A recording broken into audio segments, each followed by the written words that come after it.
다음은 의사일정 제시랑 안성시 음식 판매 자동차 영업장소에 관한 조례 전부 개정 조례안을 상정합니다.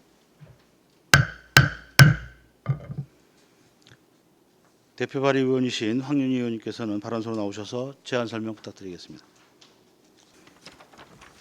안녕하십니까. 존경하는 이중섭 조례 등 심사특별위원장님을 비롯한 위원 여러분 안녕하십니까. 황윤희 의원입니다. 제안 설명에 앞서 본 개정 조례안은 모두 세 분의 의원님이 공동 발의한 조례안으로 제안 설명은 대표 발의자인 제가 하게 된 점을 위원님들께 알려드립니다. 본 개정 조례안은 현행 조례안의 상위 법령인 식품위생법 시행규칙이 일부 개정됨에 따라 상위 법령과 충돌하지 않도록 조례안 일부를 정비하고 현재 일부 지역에 국한된 영업장소를 확대하여 음식 판매 자동차를 이용한 영업행위에 대하여 실질적인 양성화를 도모하고자 일부 개정하는 사항입니다. 본 조례안의 주요 내용으로는 안 제1조에는 위임 조례로서의 형식을 명확하게 규정할 수 있도록 현행화하였고 안 제2조에는 영업장소를 일부 확대 규정하였습니다.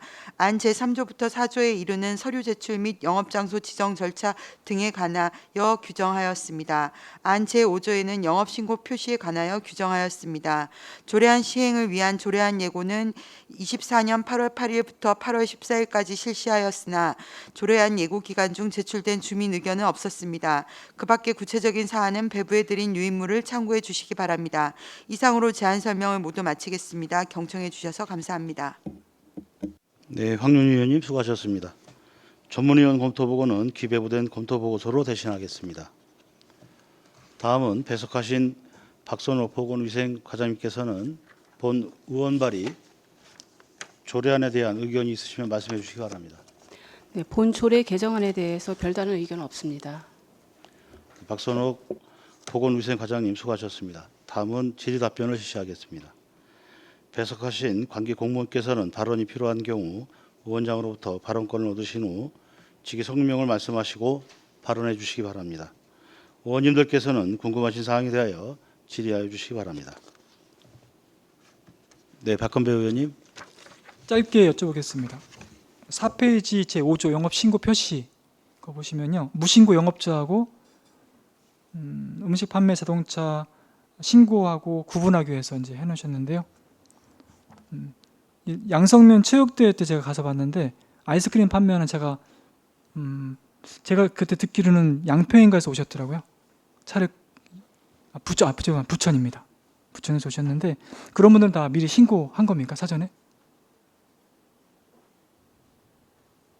지금 현재 정확하게 제가 파악은 못하고 있는데 이게 푸드트럭이라는 게 전국 어디서나 한번 처음으로 최초 신고를 하면 이분들은 거기서 상주에 있는 게 아니라 전국을 돌아다니면서 다 가능합니까? 예, 가능하거든요. 근데 굳이 다만 이제 시군에 그 언제부터 언제까지 한다는 신고는 하시고 나서 하시면 가능합니다. 그런 신고 만약 안 했을 때 공직자분들 나가서 확인하시나요? 못하지 않습니까? 휴일날. 네. 그렇죠. 어렵죠. 일일이 신고가 들어오지 않으면 저희도 다 확인할 수 있는 방법은 없죠. 그럼 네. 아까 말씀하셨듯이 허가 내놓으면 전국 어디나 네. 갈 수 있는데 미리 지자체에다 미리 신고해서 기간을 명시하고서 할 수 있다. 네, 그렇게 네. 말씀하시는 거죠? 네, 네.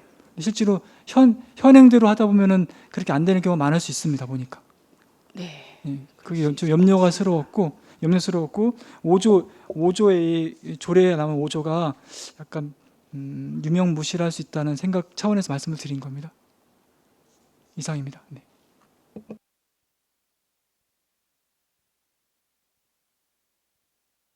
이관실 의원님. 이번에 조례를 개정하게 된 주된 이유가 어떻게 되는지 좀 설명 좀 부탁드리겠습니다.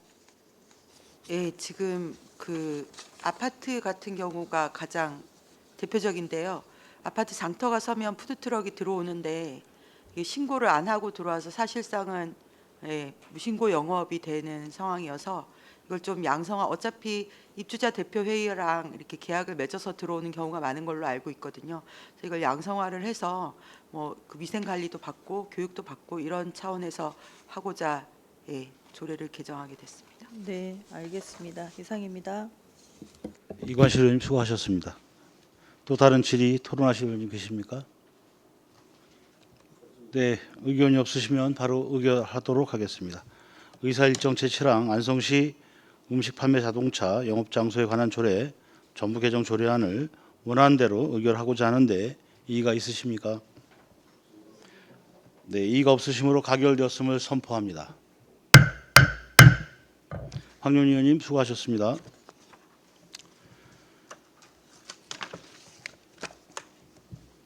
다음은 의사일정 제8항 안성시 어린이 사회복지급식 관리지원센터 민간위탁 동의안을 상정합니다. 신형진 보건소장님께서는 발언석으로 나오셔서 제안 설명해 주시기 바랍니다. 네, 안녕하십니까. 보건소장 신영진입니다. 계속되는 의정활동에 노고가 많으신 조례 등 심사특별위원회 이중섭 위원장님과 위원님들께 감사의 말씀을 드립니다.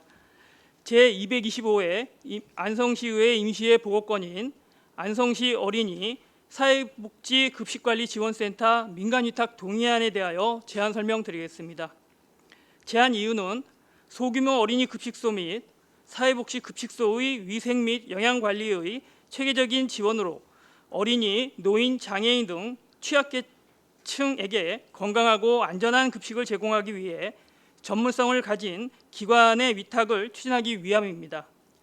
제안 근거로는 어린이 식생활안전특별법 제21조, 노인, 장애인 등 사회복지시설의 급식안전 지원에 관한 법률 제5조, 안성시 사무의 민간위탁에 관한 기본조례 제4조 및 5조입니다. 다음은 주요 내용입니다.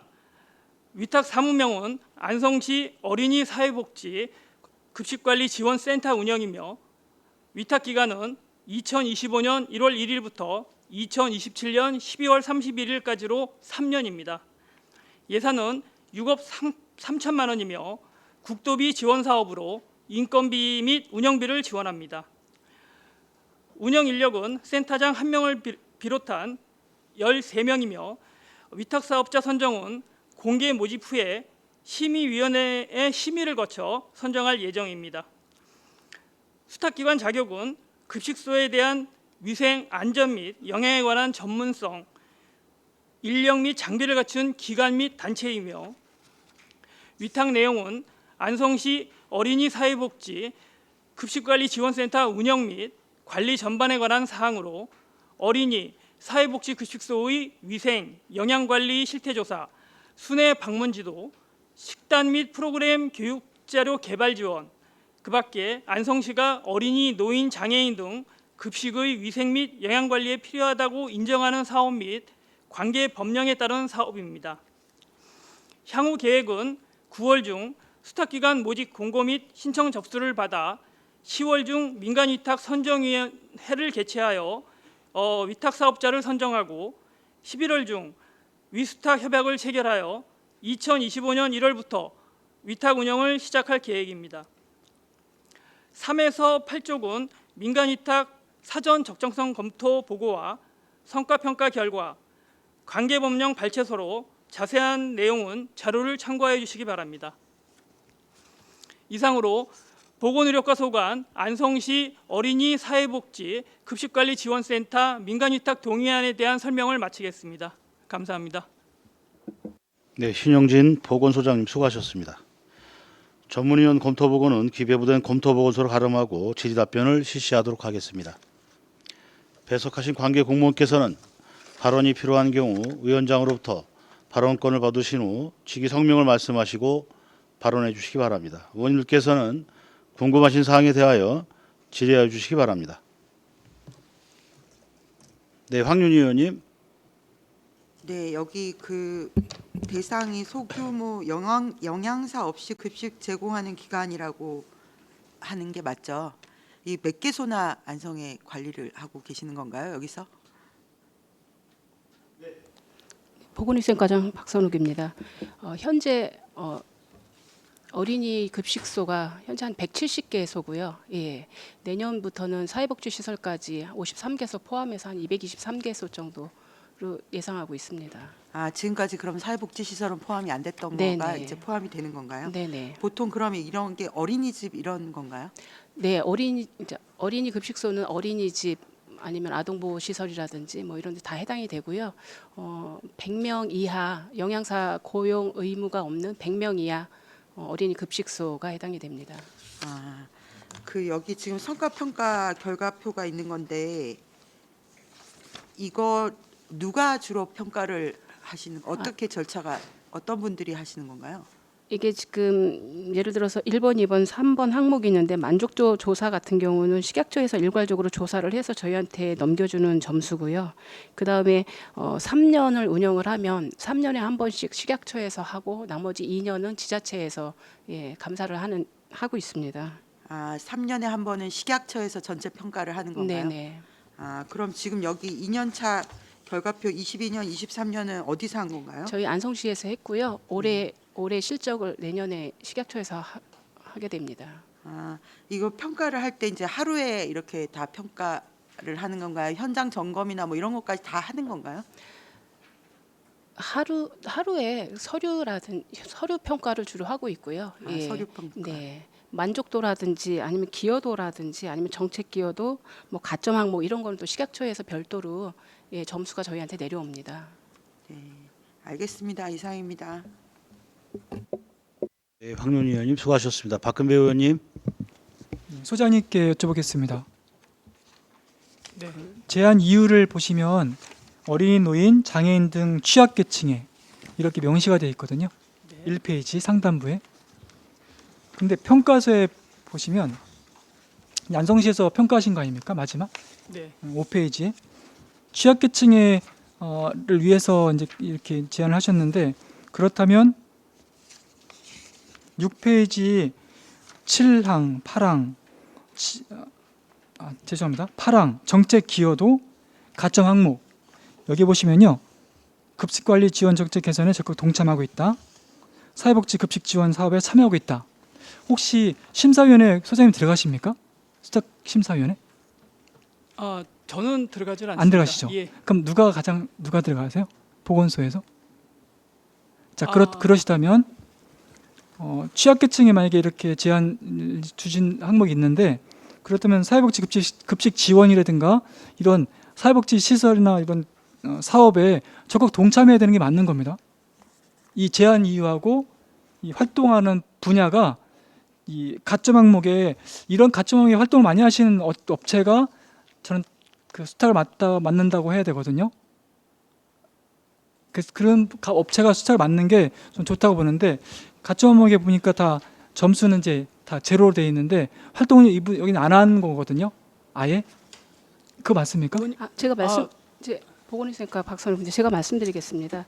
그 가점 항목은 사회복지 급식 지원 사업이거든요. 네. 다시 한번 말씀해 주세요. 가점 항목은 사회복지 급식 지원 사업인데 이게 2026년부터 의무화로 설치되게 되어 있습니다. 그래서 올해나 작년에도 이미 시범적으로 실시한 곳이 있는 곳은 가점이 부여되고요. 저희처럼 내년에 시행되는 데는 가점이 없었습니다. 그런 취지이고 또 위의 정책 기여도는 그 취약시설 이거랑 관계없이 그 국가에서 어떤 식약처에서 시범적인 사업을 급식지원센터에서 했을 경우 가점이 주어진 거거든요. 그런 내용이고 여기서 제한 이유에서 그 취약계층이라는 거는 그 어린이 아니면은 장애인, 노인 뭐 이런 그 시설을 취약계층이라고 얘기를 하는 거고요. 실질적으로 어떤 취약계층에 대해서 저희가 뭘 하는 건 아니고요. 그 사람들이 급식하는 장소를 그 지원하는 그 급식소를 지원하는 그 목적으로 급식관리지원센터가 제가 제 질의가 전달이 잘 안 된 것 같은데요. 수탁 기간을 정할 때 이 가점 항목에 활동을 많이 하는 업체가 있다면 더 우선적으로 수탁을 해야 된다라는 생각을 말씀드린 겁니다. 그렇게 하겠습니다. 네, 박근배 의원님 수고하셨습니다. 다른 의원님들 질의 있으십니까? 네, 없으시면 바로 의결하도록 하겠습니다. 의사일정 제8항 안성시 어린이 사회복지급식 관리지원센터 민간위탁 동의안을 원안대로 의결하고자 하는데 이의가 있으십니까? 네, 이의가 없으시므로 가결되었음을 선포합니다. 신용진 보건소장님 이하 보건소속 공직자 여러분 고생 많으셨습니다.